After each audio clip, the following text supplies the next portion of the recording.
सभी को नमस्कार। मैं Vimal Kumar Yadav, assistant professor political science, government college के यूट्यूब चैनल में आप सभी का स्वागत करता हूं। आज हमारी जो चर्चा का जो टॉपिक है, जो विषय जिस पर आज हम इस वीडियो में चर्चा करने वाला है, वो है कि नॉन अलाइन मूवमेंट की अचीवमेंट्स क्या थी, गुट निरपेक्ष आंदोलन की उपलब्धियाँ क्या थी। पिछले वीडियो में हमने देखा गुट निरपेक्ष आंदोलन क्यों पैदा हुआ, कौन से हालात थे जिन्होंने गुट निरपेक्ष आंदोलन को पैदा किया, गुट निरपेक्ष आंदोलन के उद्देश्य क्या थे, पहला जो सम्मेलन था बेलग्रेड का उसमें क्या हुआ। ये सारी चर्चाएं हम पिछले यूट्यूब वीडियोज़ में कर चुके हैं।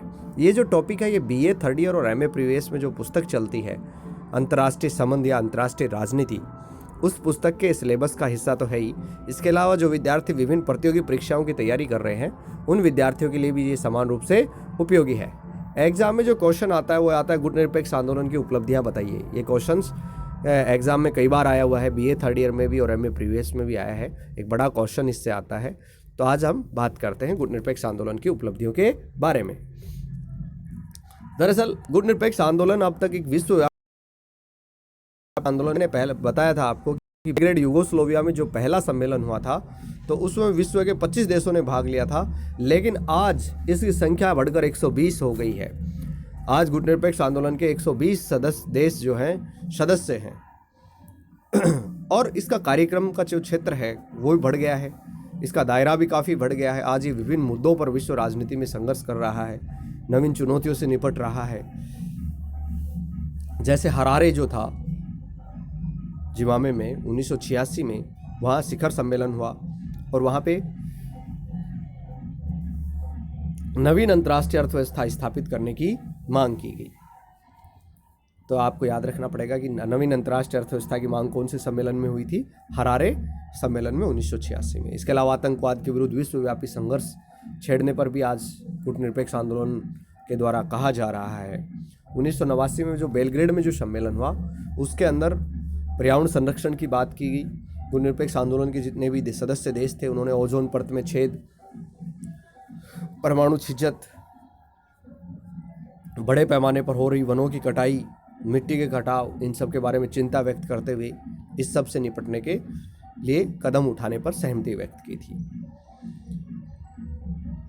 तो गुट निरपेक्ष आंदोलन की प्रमुख उपलब्धियां अगर क्या क्या है कि देखते हैं अपन। सबसे पहले गुट निरपेक्षता को दोनों गुटों के द्वारा मान्यता मिली। गुट निरपेक्षता विश्व राजनीति में एक नई संकल्पना थी। जैसा कि मैंने आपको बताया कि द्वितीय विश्व युद्ध के बाद में दुनिया दो गुटों में बट गई थी।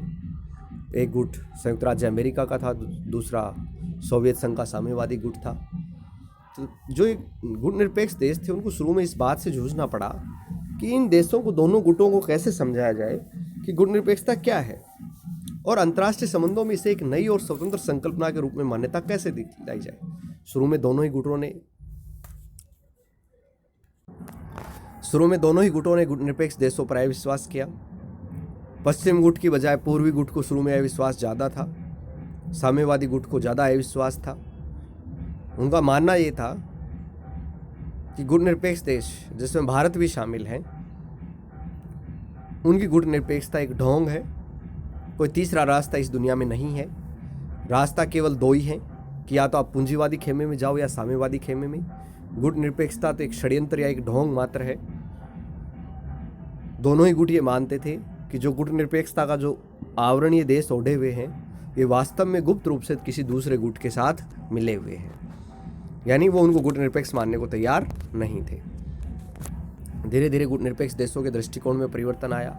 साम्यवादी देशों का दृष्टिकोण जब बदला, जब 1953 में कट्टर नेता जोसेफ स्टालिन की मृत्यु हो गई, तो साम्यवादी देशों की बात समझ में आई कि गुट निरपेक्ष देश वास्तव में गुट निरपेक्ष ही हैं।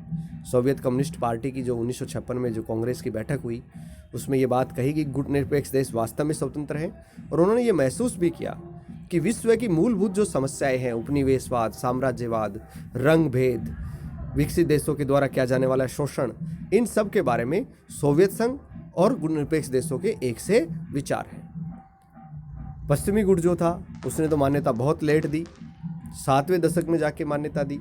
तो गुट निरपेक्ष देशों को जो ये साम्यवादी और पूंजीवादी जो खेमे के देश थे, दोनों गुट जो थे, उनके मन का संशय दूर करने और इस नीति के प्रति सद्भावना और सम्मान का वातावरण पैदा करने में जो सफलता मिली वो वास्तव में सराहनीय है। दूसरा, इन्होंने विश्व राजनीति में संघर्षों को टाला। मैंने कि जैसे आपको बताया कि प्रारंभ से ही विश्व राजनीति के अंदर द्वितीय विश्व युद्ध के पश्चात दुनिया दो खेमों में बट गई थी। ऐसा लगता था कि कभी भी तीसरा युद्ध भड़क सकता है। दोनों देश तरह तरह के परमाणु हथियार, हाइड्रोजन बम और दूर तक मार करने वाली मिसाइलें, जैविक और रासायनिक हथियारों को बनाने में लगे हुए थे। ऐसा लग रहा था हथियारों की अंधी दौड़ मानवता को नरसंहार तक ले जाएगी, तीसरा विश्व युद्ध कभी भी हो जाएगा। उन परिस्थितियों में जो गुटनिरपेक्ष देश थे, उन्होंने अंतर्राष्ट्रीय शांति और सुरक्षा को बनाए रखने में और न्यूक्लियर शस्त्रों की सबसे खतरनाक दौर में देशों के प्रत्यक्ष संघर्ष को टालने में बड़ी भूमिका निभाई। दोनों गुटों की योजनाओं के विपरीत गुटनिरपेक्ष देश जो थे, उन्होंने विश्व बिरादरी को पूरी तरह से दो हिस्सों में बंटने से रोक दिया, क्योंकि विश्व बिरादरी में एक तीसरा जो था गुटनिरपेक्ष आंदोलनों का एक समूह खड़ा हो गया। दोनों देशों का मंतव्य ये था कि पूरी दुनिया केवल दो हिस्सों में होनी चाहिए, एक पूंजीवादी और दूसरा साम्यवादी, और जो हमारे साथ नहीं है वो हमारा विरोधी है। लेकिन गुटनिरपेक्ष आंदोलन एक तीसरी ताकत के रूप में उभरा, पूरी दुनिया को पूरी तरह से दो खेमों में बंटने से रोक दिया गया। दोनों गुटों के मध्य प्रत्येक संघर्ष को रोकने में इनको सफलता मिली। अंतर्राष्ट्रीय नीतियों को स्थिर करने में इन्होंने योगदान दिया। और यदि गुटनिरपेक्ष राष्ट्र नहीं होते तो चाहे वो बर्लिन की घेराबंदी का मामला हो, 1953 में कोरियाई युद्ध को संघर्ष विराम हो, वियतनाम संघर्ष को कम करने की बात हो, चीनी के जो द्वीप समूह से संबंधित विवाद थे तटवर्ती देशों में वो हो, चाहे 1956 में स्वेज नहर संकट हो, तो उनका जो न्यायोचित और जो त्वरित समाधान का आग्रह और अनुग्रह गुटनिरपेक्ष देशों के द्वारा किया गया, यदि वो नहीं होता तो ये जो संघर्ष है पूरी दुनिया को अपनी लपेटे में ले सकते थे। गुटनिरपेक्ष आंदोलन ने दोनों गुटों को संयम से काम लेने के लिए कहा, और जब दोनों के मध्य छिटपुट टकराव हुए, जैसे उत्तरी और दक्षिणी कोरिया के मध्य हुआ, उत्तरी और दक्षिणी वियतनाम के मध्य हुआ, स्वेज नहर के प्रकरण को लेकर जो है फ्रांस, इजराइल और जो अरब राष्ट्र जो थे उनके मध्य, मिस्र जो था उसके मध्य जो संकट उत्पन्न हुआ ब्रिटेन के साथ, तो ये जो सारी जो युद्ध टकराव की जो स्थितियां पैदा हुई, उन परिस्थितियों के अंदर मध्यस्थता करने, संकट को टालने, संघर्ष विराम करने में गुटनिरपेक्ष आंदोलन के देशों के द्वारा महत्वपूर्ण भूमिका निभाई गई। कांगो के गृह युद्ध के समय भी गुटनिरपेक्ष देशों ने कहा कि हम लड़ाकू सेना भेजकर गृह युद्ध समाप्त करा देंगे। तो कहने का मेरा मतलब ये है कि विश्व राजनीति में संघर्षों को इन्होंने कम किया। शीत युद्ध जो था उसको इन्होंने प्रत्यक्ष युद्ध या सशस्त्र युद्ध में बदलने से रोक दिया। दोनों खेमों के मध्य जो गलतफहमियां थी उनको दूर करने में सहायता की। न्यूक्लियर विध्वंस के कगार पर जो दुनिया खड़ी थी उसे टकराने से इन्होंने रोका। कहने का मतलब यह है कि चौथा जो पॉइंट है कि शीत युद्ध को इन्होंने देतांत की स्थिति में ये लेकर आ गए, तनाव शैथिल्य की स्थिति में लेकर आ गए। इसके अलावा इन्होंने निशस्त्रीकरण और शस्त्र नियंत्रण की दिशा में भी बड़ा योगदान दिया। गुटनिरपेक्ष देशों ने एक बड़ी भूमिका निभाई। उन्होंने ये बात नहीं भूलने दी दुनिया को कि विश्व शांति को बढ़ाने की सारी चर्चा के सामने ये जो अस्त्र शस्त्र की जो दौड़ है ये कितनी खतरनाक है। इन्होंने निशस्त्रीकरण के लिए प्रयास किए, और खासकर भारत को ये देश संतोष हुआ कि अप्रैल 1954 में जो न्यूक्लियर बमों पर प्रतिबंध लगाने के जो प्रस्ताव उन्होंने रखे थे, उसके परिणाम स्वरूप 1963 में आंशिक परमाणु परीक्षण प्रतिबंध संधि जो थी वो फलीभूत हुई। इंदिरा गांधी कहती थी कि आंदोलन में शांति का मार्ग प्रशस्त हुआ। गुटनिरपेक्ष आंदोलन से मानव प्रतिष्ठा और समानता का निर्माण हुआ है। तो इन्होंने जो प्रयास किए गुटनिरपेक्ष आंदोलन के द्वारा, उसमें निशस्त्रीकरण और अस्त्र नियंत्रण की दिशा में पर्याप्त प्रगति हुई। छठा, विश्व समाज के लिए एक उन्मुक्त वातावरण का निर्माण हुआ। जो बेचारे नए स्वतंत्र देश थे, एशिया, अफ्रीका और लैटिन अमेरिका के जो नवोदित राष्ट्र थे, कमज़ोर राष्ट्र थे, उनको महाशक्तियों के चंगुल से निकाला गुटनिरपेक्ष आंदोलन ने। स्वतंत्रता के वातावरण में अपना अस्तित्व बनाए रखने के लिए का अवसर उनको दिया। और जो विश्व राजनीति की जो उस समय बड़ी भयानक तनावपूर्ण परिस्थितियाँ थी, दम घोटू परिस्थितियाँ थी, उसमें गुटनिरपेक्ष आंदोलन ने एक ताज़ी हवा के झोंके का काम किया। एक खुले समाज के गुणों की, मुक्त और खुली चर्चा के वरदान की, तीव्र मतभेद और रोष के समय भी संपर्क के रास्ते खुले रखने की पहल गुटनिरपेक्ष आंदोलन के द्वारा की गई। शीत युद्ध के कारण अंतर्राष्ट्रीय राजनीति में जो विकृतियां पैदा हो गई थी, गुटनिरपेक्ष आंदोलन ने उन्हें दूर करने का प्रयत्न किया। इसके अलावा गुटनिरपेक्ष आंदोलन ने प्रत्येक जो स्वतंत्र देश थे, नवनवोदित देश थे, जो कमज़ोर थे, गरीब थे, विकासशील थे, उन देशों को अपनी राष्ट्रीय प्रकृति के अनुरूप विकास के लिए प्रेरित किया।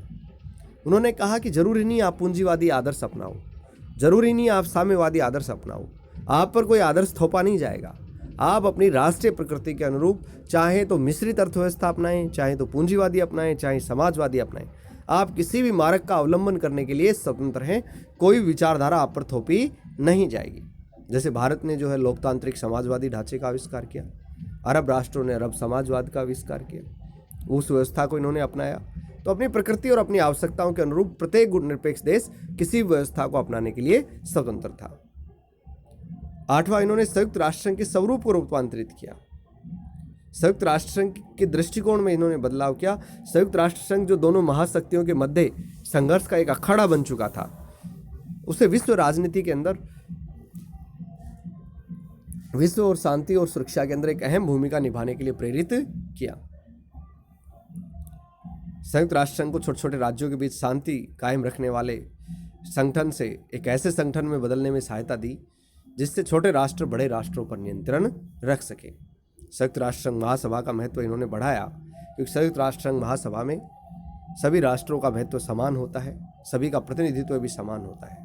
सुरक्षा परिषद की भूमिका को कम करने में अहम योगदान दिया, क्योंकि सुरक्षा परिषद में केवल P5 जो थे, जो संयुक्त राज्य अमेरिका, ब्रिटेन, फ्रांस, ये जो देश जो शामिल थे, जो ताकतवर जो देश थे, केवल उन्हीं के पास क्या थी, वीटो पावर थी। सोवियत संघ था, चीन था, साम्यवादी खेमे के ये थे, पूंजीवादी खेमे के अमेरिका, ब्रिटेन, फ्रांस थे। तो ये 5 देश ही पावरफुल थे।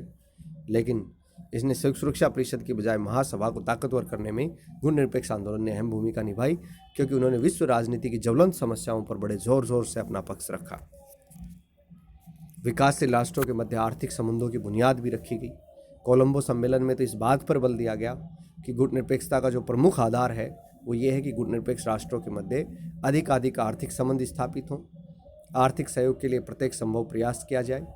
तो गुटनिरपेक्ष आंदोलन एक संयुक्त मोर्चा है जिसे तीसरी दुनिया के विकासशील देशों में सहयोग को बढ़ावा दिया जा सके, दक्षिण दक्षिणी संवाद को बढ़ावा दिया जा सके। इसके अलावा उन्होंने नवीन अंतर्राष्ट्रीय अर्थव्यवस्था की मांग की। आज जरूरत भी है नवीन अंतर्राष्ट्रीय अर्थव्यवस्था की।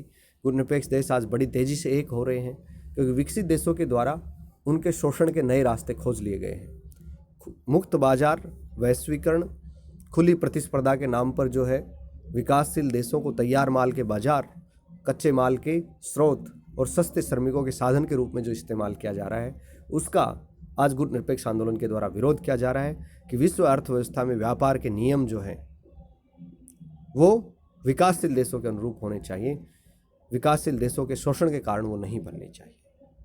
काहिरा सम्मेलन में ये बात सबसे पहले उठी थी जब आर्थिक विकास का उल्लेख किया गया था।